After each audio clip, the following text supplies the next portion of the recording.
Chapter 1. The Corridor That Never Sleeps. The winter fog rolled into Lahore that night like a pale, suffocating blanket, swallowing the narrow streets around Old City Hospital. The building had stood here for more than 70 years, a weather-beaten monolith of gray stone and flaking paint. Its windows glowed faintly from within, yellow halos in the mist, and its iron gates creaked whenever the cold wind swept through. The smell was unmistakable, a mix of disinfectant, boiled water, and something stale. Something older than the hospital itself. Dr. Hamid was on the night shift. He'd worked here for 8 years, long enough to hear the whispers from nurses and orderlies about the unlucky ward. Room 309. The nurses claimed it was cursed, that patients admitted there never walked out alive. Hamid, a man of science, scoffed at such talk.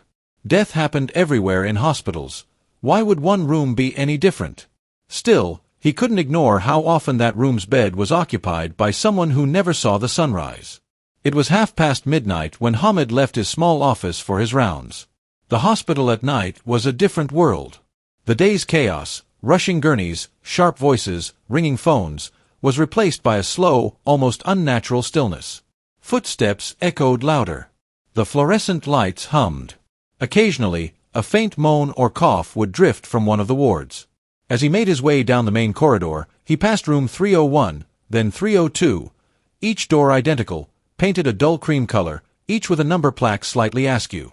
But when he reached 309, he noticed the door was closed, tightly shut, even though the night nurse had mentioned earlier that the patient there, a man named Bashir, had been discharged that afternoon. Hamid paused. A thin line of light glowed from beneath the door. Frowning, he tapped lightly. Bashir. Did they move you back in here? No answer. He hesitated, then turned the knob.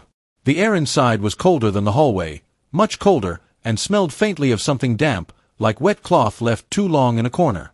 The single overhead light buzzed faintly, casting long, trembling shadows across the peeling walls.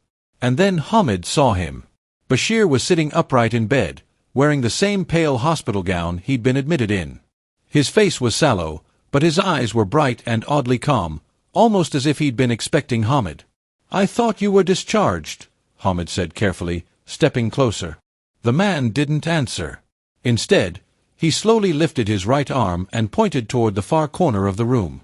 Hamid followed the gesture, and his blood ran cold. There, crouched in the corner, was something. Its long limbs were folded awkwardly against its body, and its head was covered by a crumpled hospital sheet, as though someone had tossed it there and it had taken shape. The fabric shifted slightly, revealing the faint outline of a face, or something trying to be a face, beneath. The voice came then. A dry, rasping whisper, like leaves scraping along concrete. "Another one, for me." Hamid's legs locked. His breath caught in his throat. He looked back toward the bed, and it was empty. The sheets were smooth, untouched. He spun toward the doorway, heart hammering, and that was when he saw the patient's chart lying on the small table beside the bed. Only one word was scrawled across the page in jagged red ink. "Returned." And then, the light above him flickered twice and went out, leaving him in darkness. Chapter 2. The Whispering Ward. The faint hum of the hospital's fluorescent lights seemed louder than usual. Dr. Hamid stood frozen, the word "returned" burning into his eyes from the patient chart. His fingers trembled slightly as he closed the file, the paper feeling almost damp, as though it had just been pulled from water. But the ink was dry. He took a breath. "Calm down, Hamid. There's an explanation." But his mind kept replaying the image, the old man smiling, pointing to that corner. And the thing crouched there. That sheet-covered face. That whisper that sounded like dry leaves being crushed. Hamid turned toward the corner of the room again. Empty. The sheet hung limply on the wall hook. The bed was cold to the touch. The security footage. He needed proof. Leaving the room, he headed to the security office. Night guard Rafiq, a burly man with heavy eyelids, looked up from his phone. "Dr. Sahab, so late? Everything okay?" "I need the CCTV footage for room 309 now," Hamid said. Rafiq frowned. 309? You know the cameras there. They've been acting strange. Show me anyway. They scrolled back to the exact time. Hamid's stomach tightened.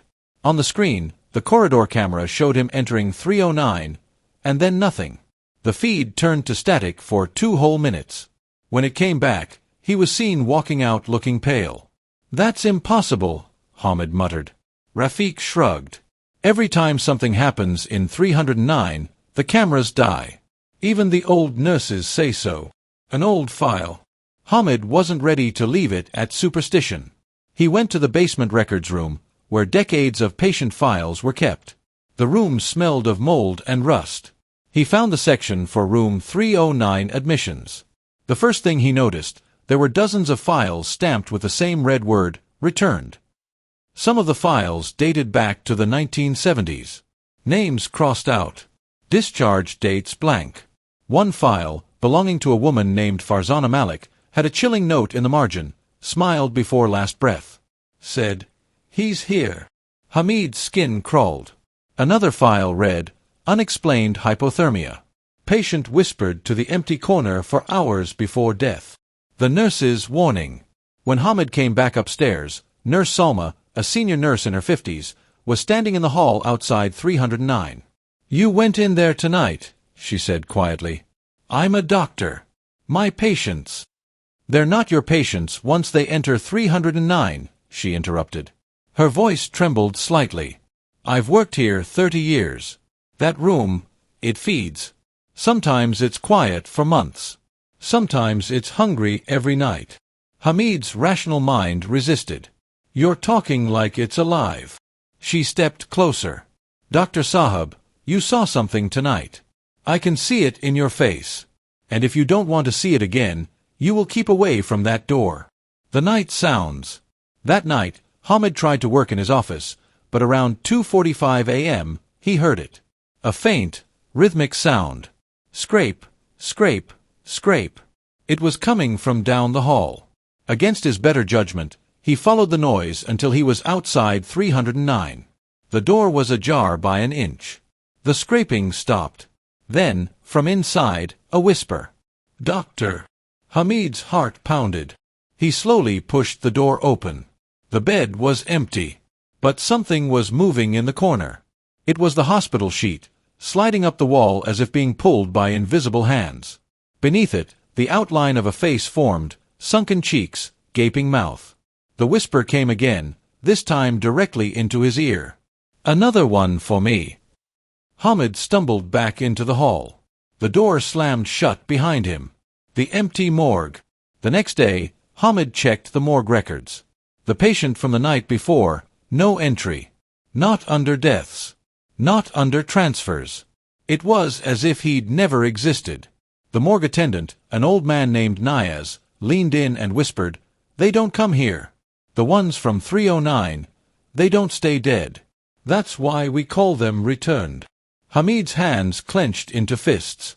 "What do you mean, don't stay dead?" Niaz glanced around, lowered his voice.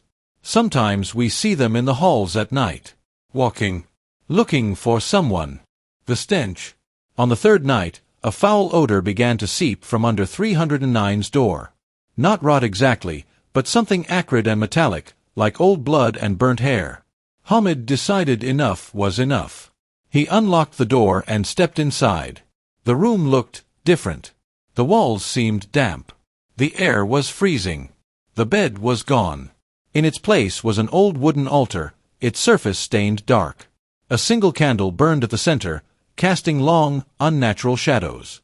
Then he heard it, the sound of bare feet slapping the floor. From the corner, the crouched figure emerged again. Taller this time. Its sheet slipped away, revealing not a face, but a hollow void where the head should be. Hamid's body froze. The thing leaned forward until the void was inches from his face, and from within it came the dry, leaf-like whisper. "You came back. Good." The candle went out. Chapter 3, Returned. The rain outside had grown heavier, hammering the windows like skeletal fingers demanding entry. Hamid's breath fogged the glass as he peered down the corridor, the sound of the dripping ceiling merging with a faint echo of footsteps.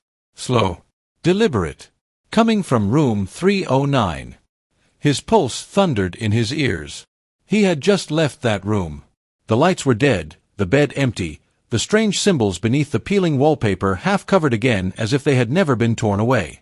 But the sound was real, closer, heavier now. Hamid's hand trembled on the door handle. He wasn't sure if he wanted to open it, but the footsteps stopped.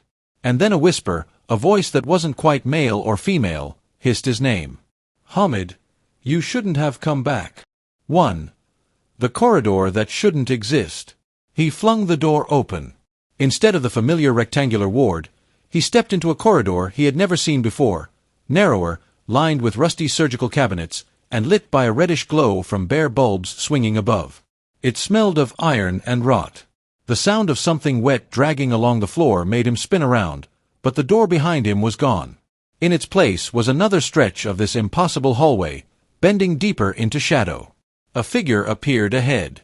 A nurse in 1960s-era uniform, her cap stained brown, her face hidden behind a surgical mask that was frayed at the edges. In her hands, she held a glass jar, and inside it floated an eye. Human. Blinking. She walked past him without looking up, the faint sound of breathing coming from the jar. Hamid pressed himself against the wall, his heart a frantic drum. 2. The records room. A door marked Patient Files, Restricted, appeared to his left. It was unlocked. Inside, rows of dusty shelves leaned at odd angles, holding thousands of crumbling folders. One lay open on the desk, illuminated by the swinging bulb above. It was labeled, Hamid Saeed, admission date, August 15, 1998. His stomach dropped. He was 8 years old in 1998. He had never been admitted to this hospital. He reached for the file, flipping through the pages, photographs of him as a child, eyes wide with terror, strapped to a bed.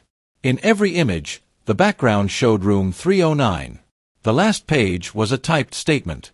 Subject exhibits signs of transference. The entity will attempt to complete the binding upon his return. Hamid's mouth went dry. Return. 3. The ritual chamber. The far wall of the records room had a door hidden behind the shelves.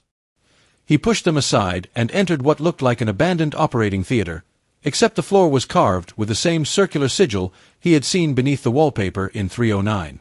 A skeletal figure in a doctor's coat stood in the center, its skin stretched thin over bone. Its mouth opened far too wide. We were waiting for you to come back and finish what your father started. Hamid staggered back. My father was never here. The figure tilted its head, the bones creaking. He brought you here as a child. He left you in our care, and took something in return.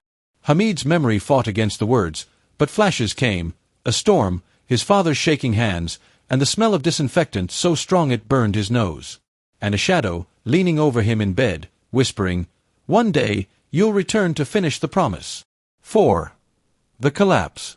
The red glow from the hallway bled into the room as the sigil began to pulse. The skeletal doctor stepped forward, its shadow stretching unnaturally until it wrapped around Hamid's feet like tendrils. A scream echoed, not from him, but from inside his head. His vision doubled, showing both this operating theater and another version of it. Clean, modern, and brightly lit, with nurses rushing to a man convulsing on the table. That man was him. The realization slammed into him.